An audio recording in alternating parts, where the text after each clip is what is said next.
He's proven over time to be one of the best recruiters in college football. We're talking about Glenn Schumann, someone that Matt's covered since 2016. And Matt, Glenn's become one of Georgia's, the defensive coordinator at Georgia. He's won a national championship, but it started in 16. He came over with Kirby from Alabama. Let's go through Glenn's time and then sort of why you think we're asking the question, is he the best assistant in college football? Yeah, I think you could make the argument for it, right? As far as recruiting elite talent and developing that elite talent, it's hard to find someone else better in college football that's not a head coach. I mean, this guy turned Tate Crowder, a former three-star running back from Harris County, into a starting linebacker for the New York Giants. He took three-star Monty Rice, turned him into a third-round pick. We know what he did with Roquan Smith. He didn't recruit Roquan Smith, but he turned him into the best linebacker in college football and a top 10 pick and the highest paid linebacker in the NFL. He turned five-star Jacoby Dean into a five-star player. Yeah. The guy really does not miss, especially on the recruiting trail. And he's on the path that Kirby Smart is right now. He's on that Kirby Smart path. So what he's doing at Georgia right now is what Kirby was doing at Alabama. And I think he's going to be a head coach one day and a very successful one. So he's the Kirby Smart of this era, right? And what Kirby did for Nick Saban in Alabama was incredible. Glenn Schumann's kind of doing that for Georgia right now.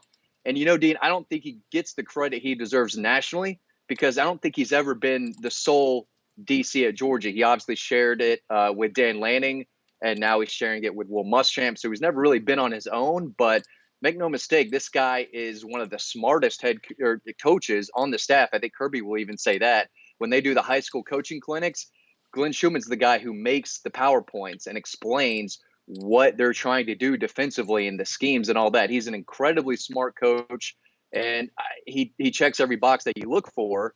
And know who won that award in recent years, but he should definitely be up for that award more than he is. You were talking about the Frank Broyles Award.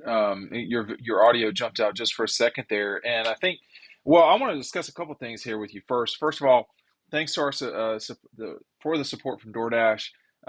You can get 50% off your first order with the DoorDash app. The link is down below. Make sure you're checking that out. It is extremely useful on Thursday nights and on the weekend when you just don't want to leave the house, or you're watching the Braves or the Hawks or Matt's Rangers. There's a lot of Right. TV on right now, and we don't necessarily want to go out and cook or go out or cook because then you got to clean the kitchen. So I have no issue.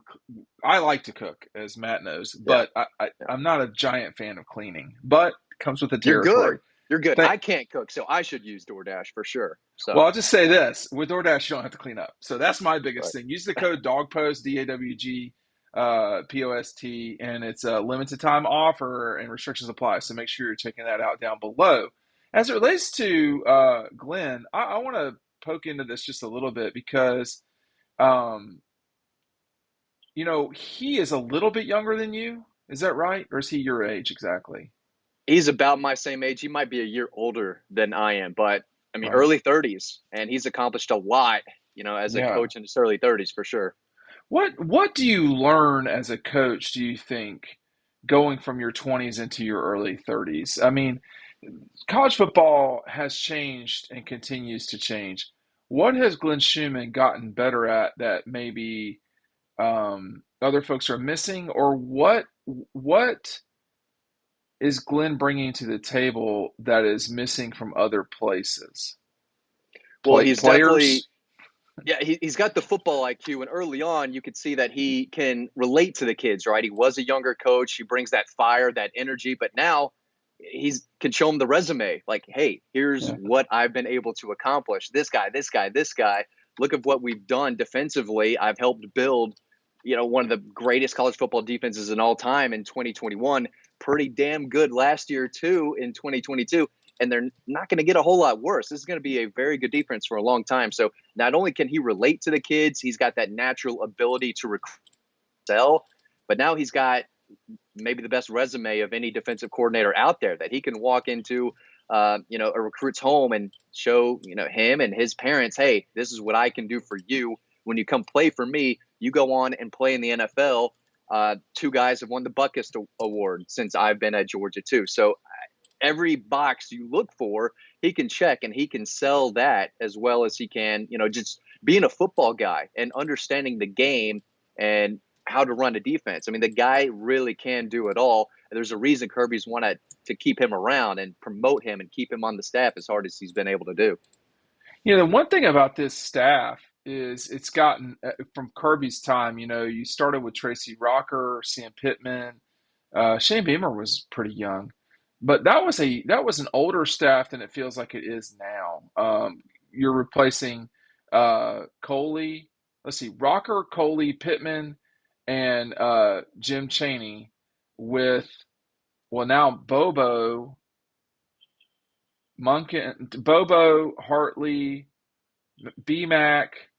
On the on defensive line, you went from Rocker to Rocker to Trey Scott, who you want to say what you want about Glenn Schumann, and I'm good. I'm good with that, man. I mean, I get you, but Trey Scott's pretty good too, right? He's if we're being honest, he's done an excellent job. You couldn't ask much more out of Trey Scott from what he's done on the recruiting trail. Listen, if you want to coach for Kirby Smart and be on that staff, you have to recruit. I mean, well, if that's a weak part of your game, you're not going to make it at Georgia. So he can recruit, and I mean, he's turning out first rounders left and right. He's got an excellent resume as well. And then Fran Brown, another young coach coaching in the secondary.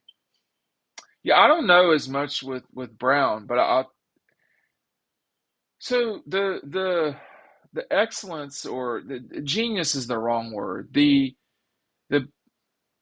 The number one thing that I think Kirby has done correctly is not just the identification, Matt, of players, but it's of staff that will go do what he has to. And by the way, I said maybe I should finish my sentence. The coaches that will go get the guys and do what you got to do to win.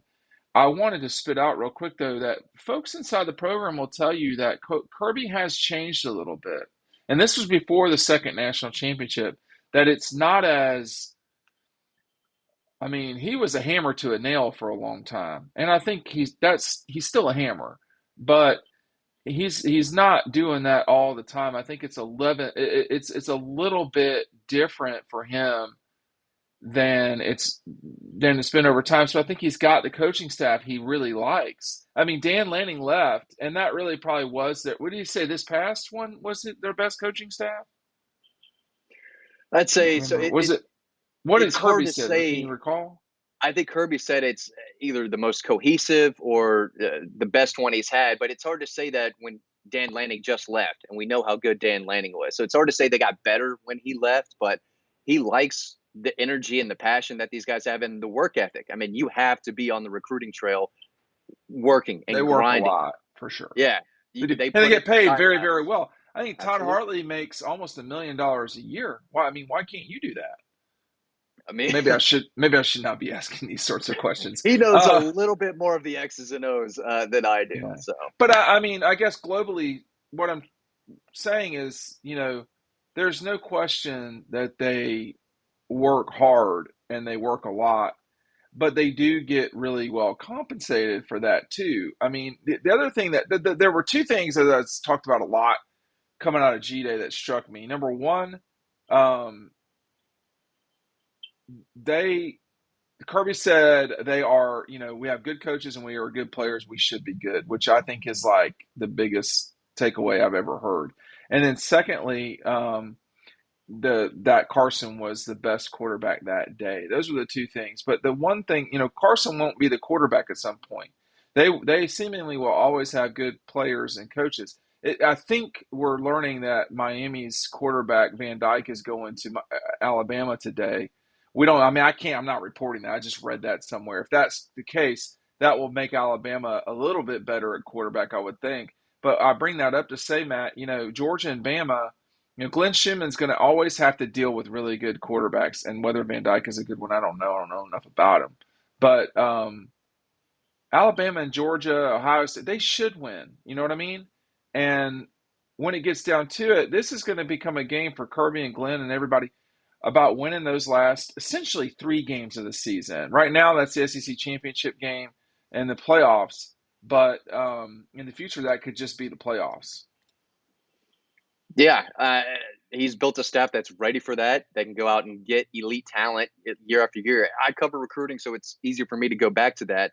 You recruit 5 stars, you develop them, they go on to the NFL, and you Yeah. replace them with 5 stars, and you just do the same thing. We talked about the machine, this monster that Kirby's built. It just keeps rolling year after year. There's never going to be a time where it's, man, I wish we had a few more 5 stars on the roster. Man, we should be better here and here. Maybe there's a position Well, group every once in a year where yeah, they wish it would be better. But right. overall, top to bottom, Georgia and Alabama and Ohio State are going to have as much talent as they should have. And there's no excuse for these programs to drop off a significant amount. They should always be good because they have the resources, the talent, so on and so on. We gotta, and I do this more than anybody. It's wrong too. We gotta quit. Ohio State has certainly recruited better than Michigan, and they have not beaten Michigan Yeah. lately. And in the thing, in college football world, that does matter. Thanks for watching.